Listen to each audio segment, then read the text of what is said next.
Hello there, BookTube. I am Juan from Just One Reader, and today I will be talking about my recent reads, numbers 24 through 26. So, the first book that I finished in this section of my reading year was The Rabbitback Literature Society by Pasi Ilmari Jaskalainen. I made a separate review for this one, and the author himself actually commented on my video, and I was just so incredibly honored.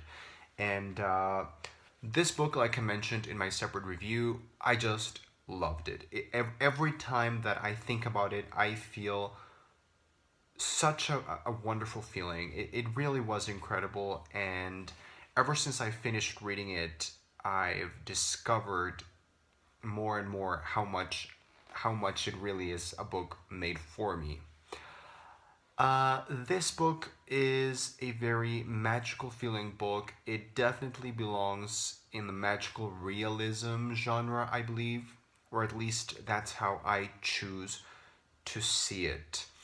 It's a very weird book. It has a lot of different qualities, different tones, different themes, but overall, I really, really loved it.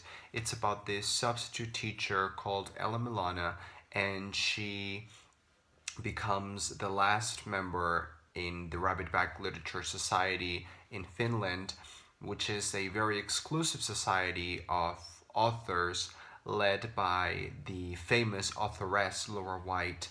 And it's all very mysterious, it's all very magical, very raw, and very dark at times. And I really adored how this book had a very charming, nostalgic feeling, but at the same time, it was so real and dark. It's very hard to describe. I think the next book I'm going to talk about is even more difficult to describe than this one, but this one was it's giving me a hard time talking about it because what I enjoyed the most was the writing and the tone that the writing conveyed, and that's just very difficult to describe, but I would overall highly, highly recommend it. I gave it like a 4.75, which is a super high rating for my standards this year because this year I decided I am not going to give 5 stars unless the book just kills me. So that was the first one. Then after that, I read a book that is just, I don't even know what I'm going to say about this book. I didn't even prepare what I'm going to tell you. But I still really want to share it with you because it is a one of a kind experience. I have never read a book like this one. I really don't think I will ever read a book like this one. Um, it's becoming more popular, but it's not very popular. It is a book that I have only seen reviewed by 2 or 3 people. I mean, what's the deal? More people should be reading this book. And I'm talking about the new and improved Romy Futch by Julia Elliott. I'm not sure what to say about this book. Okay, the premise is there's Romy Futch, this man going through a horrible midlife crisis. He is recently divorced, he's doing drugs, his job sucks, it's just awful. It's just awful. And then he decides to participate in this kind of experiment in a facility. It's all very weird. I'm not even sure if I'm saying it right. But well, he comes to this facility and they're going to perform some surgeries to make him a genius. That's the gist. They're going to change his brain. They're going to implant bits of knowledge, chunks of knowledge into his brain to make him super smart. And they make him super smart. And he starts changing. And I'm not going to say anything else because I didn't know anything else when I went into this book. And that's just the perfect way to read this book, not knowing anything except the most basic premise. This book is as bizarre as it gets, at least in my experience. There's nothing I can compare it to. It's a book that I really enjoyed. I read it very quickly. I read it in about 3 or 4 days, and it's 300 and 378 pages. So for me, that is a very fast reading experience. And it was really delightful. I am not sure what to rate it. Just for practical purposes, I gave it 4 stars on Goodreads, but I don't know. I'm not sure. I should give it 5 stars because it is absolutely unique. It is wonderful. The writing is so colorful and bizarre and perfect and clever. And the writer, Julia Elliott, absolutely makes the reader feel and experience everything through Romy Futch's eyes, and we just experience everything. It's not just a book, it's an experience. Should I give it 1 star because it makes no sense and it felt like a dream and it felt like I was high on drugs, and at some point in the book I wondered, is this really happening? Am I actually reading this book, or is this just a completely psychotic state of mind and I have just lost it? I don't know. Should I give it 3 stars? Should I give it 2 stars? Or maybe 4? I have no idea. I just know this was excellent. Obviously, I enjoyed it. Obviously, I loved it. I don't know if this is the book that deserves 5 stars for me in 2016. I don't know. Honestly, I'm just baffled, completely lost at words. You have to read it. You have to read it. It's one of a kind. And the last book that I will be talking about, I just finished it right now. And okay, so the book is called, I don't even know if this has been translated to English yet, but it will be. Absolutely, it will be translated. Um, this one is called in Spanish El Libro de los Baltimore. So I guess the translation in English is going to be something along the lines of The Book of the Baltimores, or The Baltimore's Book.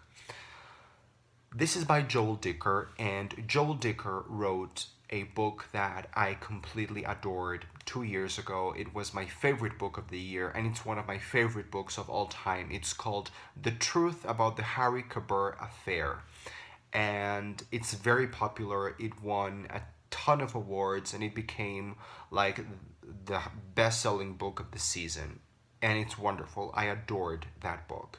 This is the sequel to that novel.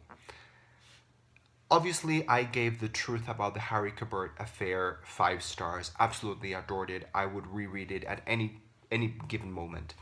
This one is a completely different deal.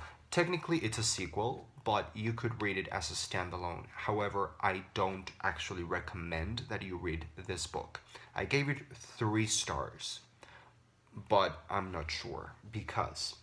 Okay, so this book is a perfect example of a clear division, a clear separation and distance between the reading quality, the writing quality, and the experience. Okay, so this book is all about mysteries, family secrets, and drama. Just this book felt like one big, long, super fun, exciting, but very, very long episode of The OC, the TV show The OC, meets the TV show Brothers and Sisters, and some other things in between. It felt like a big soap opera, and the writing was actually very poor, very, very bad writing. I have to admit it. I really loved this book, by the way, but I have to admit it. The writing quality was poor. It was bad. It was painful. It was awful. It was terrible. This book is terrible, but I loved it. It's like my ultimate guilty pleasure. If I could give it 6 stars just because it was so fun. This book is long. It's 500 pages. I read it in 2 days and a half. I devoured it. I stayed up very late finishing up finishing it up, and I just devoured it. I fell in love with the characters. It was so predictable and so ridiculous what was going on, but it didn't take away any of the fun for me. I think it's very clear to see how the quality of the writing is so poor and just so cliched and bad, but my experience was so much fun and so exciting and so satisfying. It's one of these books that are real page turners. There's action and dialogues in every page, and you devour them. This is the perfect beach read, and it's a book that I would not necessarily recommend, but if people are asking me for a good, fun, beachy kind of read, very light and fluffy, and something that's going to be super entertaining, then yes, hell yes, I would recommend this one. But I feel like this year I'm becoming a lot more critical. I'm becoming a very, well, not a very, but a much more critical reader than I used to be. This is a book that, had I read it maybe 2 or 3 years ago, I would have given it 10 stars. But in 2016, I think the quality of my reading has been much better. I think I've improved a lot more in my reading habits and critical thinking abilities, I guess, when it comes to reading. And it's just not good enough. I just know. The dialogues are so messy, so like they're ridiculous, unbelievably bad.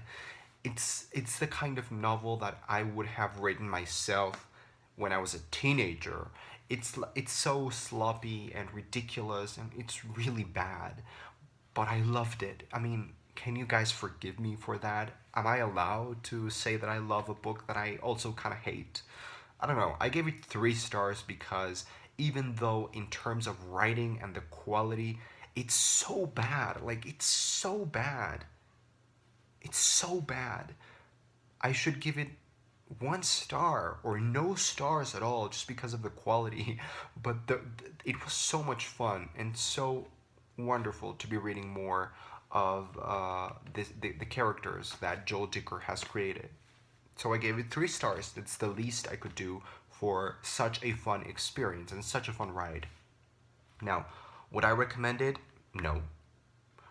Am I going to be reading all the books that he publishes? Yes, of course. Just keep that in mind.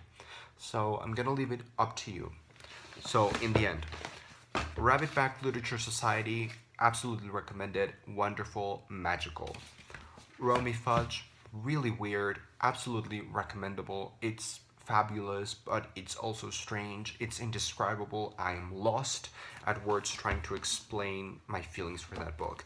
And this one, I'm kind of torn because I loved it and I hated it at the same time. But there you go. Now, that being said, I hope you have a lovely week. I am not sure what I will be reading next week because I am finally starting my reading summer. I will be able to read all summer long, which for me is like 1 month of reading, maybe a little bit more. And I have a TBR video for my summer, which you can go check out on my channel. And of course, I have added more books to that original TBR.